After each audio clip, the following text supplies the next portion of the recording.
Television അവതരണ മേഖലയിലൂടെ അറിയപ്പെടുന്ന താരമാണെങ്കിലും ശാലിനി നായരെ മലയാളികൾ അടുത്തറിയുന്നത് big boss Malayalam season 4-ൽ മത്സരാർത്ഥിയായി എത്തിയതോടെയായിരുന്നു.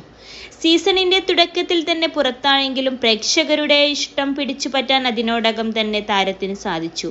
വിവാഹമോചിതയായ Shalini ഒരു കുഞ്ഞിന്റെ അമ്മയാണ്. എന്നാൽ താൻ വീണ്ടും വിവാഹിതയായെന്ന് സന്തോഷവാർത്ത ശാലിനി നേരത്തെ പങ്കുവച്ചിരുന്നു. ഇപ്പോഴിതാ വീണ്ടും തന്റെ കുടുംബവിശേഷങ്ങളുമായി മുന്നോട്ട് വന്നിരിക്കുകയാണ് ആരാധകരുടെ പ്രിയ താരം. തന്റെ ഭർത്താവിനെ കുറിച്ചുള്ള വിശേഷങ്ങളും താരം ഇൻസ്റ്റഗ്രാം പങ്കുവച്ച കുറിപ്പിലൂടെ വ്യക്തമാകുന്നു. ശാലിനിയുടെ കുറിപ്പിന്റെ പൂർണ്ണരൂപം ഇങ്ങനെ: +2 ഡിഗ്രി കഴിഞ്ഞവർക്ക് വേൾഡ്സ് ഫസ്റ്റ് AR/VR ക്ലാസ് റൂമിലൂടെ സ്മാർട്ട് ഫോൺ എഞ്ചിനീയർ ആവാം. കൂടുതൽ അറിയാൻ വിളിക്കൂ ബ്രിഡ്കോ ആൻഡ് ബ്രിഡ്കോ. ബിഗ് ബോസിന് ശേഷം അനുഭവിക്കുന്ന സൗഭാഗ്യങ്ങളിൽ ഒന്ന് ഈ ജീവിതം. എങ്ങനെയൊക്കെയോ ജീവിച്ചു തീരുമായിരുന്ന ജീവിതത്തിൽ എൻ്റെ പ്രിയപ്പെട്ട നാട്ടുകാരോട് ഞാൻ എന്താണെന്നും കടന്നുപോകുന്ന സാഹചര്യത്തിൽ എന്തൊക്കെയാണെന്നും തുറന്നു പറയുവാൻ ബിഗ് ബോസ് ഷോയിലൂടെ ഏഷ്യാനെറ്റ് അവസരമൊരുക്കി തന്നു. ഇന്ന് എന്നെക്കാൾ എൻ്റെ കുഞ്ഞും കൂടപ്പിറപ്പും അച്ഛനമ്മമാരും ഹാപ്പിയാണ്.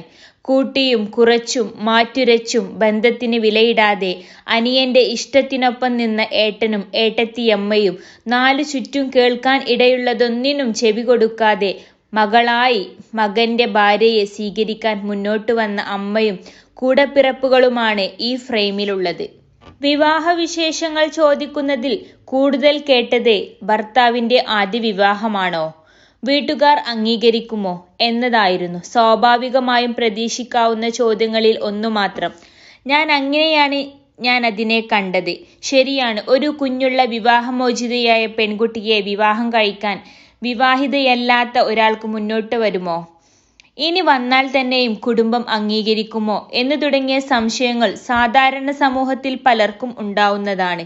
സംരക്ഷിക്കാമെന്ന് വാക്കുകൊടുക്കുവാനും അബലയോട് സഹതാപം പങ്കുവെക്കുവാനും നിരവധി പേർ മുന്നോട്ട് വന്നേക്കാം. കഴത്തിൽ താണു പോകുമ്പോൾ കൈ തന്നു ചേർത്ത് നിർത്തുവാൻ കഴിയുന്നവനാണ് പുരുഷനെന്ന് ഇന്നെനിക്ക് മനസ്സിലാവുന്നു. അദ്ദേഹത്തിന്റെ ആദ്യ വിവാഹമാണ്. വീട്ടുകാർക്കും നാട്ടുകാർക്കും സുഹൃത്തുക്കൾക്കും മുന്നിൽ എൻ്റെ ഭാര്യ എന്ന് അഭിമാനത്തോടെ പരിചയപ്പെടുത്തുവാൻ അദ്ദേഹത്തിന് കഴിയുന്നു. ഒരു വർഷം മുമ്പ് ഫ്ലവേഴ്സ് TV സംപ്രേഷണം ചെയ്ത ഫ്ലവേഴ്സ് 1 കോടി ഷോയിൽ പങ്കെടുത്തപ്പോൾ ശ്രീകണ്ഠൻ സാർ ചോദിച്ചു, ശാലിനി ഇനി മറ്റൊരു വിവാഹത്തെ കുറിച്ച് ചിന്തിക്കുമോ? പ്രതീക്ഷകളൊന്നും ഉറപ്പുതരാതെ മുന്നോട്ടൊഴുകിയ ജീവിതത്തിൽ നിന്ന് ഇന്ന് ഈ കുടുംബം എന്നെ ചേർത്ത് നിർത്തുന്നു. എൻ്റെ ജീവിതവും ഒരു പൊളിച്ചെഴുത്താവട്ടെ. എവിടെയോ വായിച്ച ഒരു വാചകമുണ്ട്, ഒരിക്കൽ ഉപേക്ഷിക്കപ്പെട്ടതിനെ മറ്റൊരാൾക്ക് മനോഹരമായി സംരക്ഷിക്കുവാൻ കഴിയും. ശരിയാണ്, ആ സുരക്ഷിതത്വം ഞാൻ അനുഭവിക്കുന്നു. 21 ലക്ഷത്തോളം സന്തുഷ്ടരായ ഉപഭോക്താക്കളും 2 ലക്ഷത്തോളം തിമിര ശസ്ത്രക്രിയകളും പൂർത്തിയാക്കിയ മലബാറിലെ ഏക കണ്ണാശുപത്രി അൽ സലാമ ഹൈ ഹോസ്പിറ്റൽ റോഡ്, പെരിന്തൽമണ്ണ.